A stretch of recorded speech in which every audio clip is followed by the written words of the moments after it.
C. Joseph Vijay எனும் நான் சட்ட முறைப்படி நிறுவப்பெற்றுள்ள இந்திய அரசமைப்பு சட்டத்தில் உண்மையான நம்பிக்கையும் பற்றுறுதியும் கொண்டிருப்பேன் என்றும் இந்திய நாட்டின் இறையாண்மையையும் ஒருமைப்பாட்டையும் நிலைநிறுத்துவேன் என்றும் நான் மேற்கொள்ள இருக்கும் கடமையை நேர்மையுடன் நிறைவேற்றுவேன் என்றும் உளமாற உறுதி கூறுகிறேன்.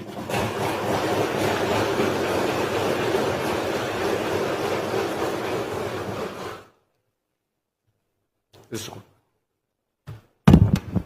one.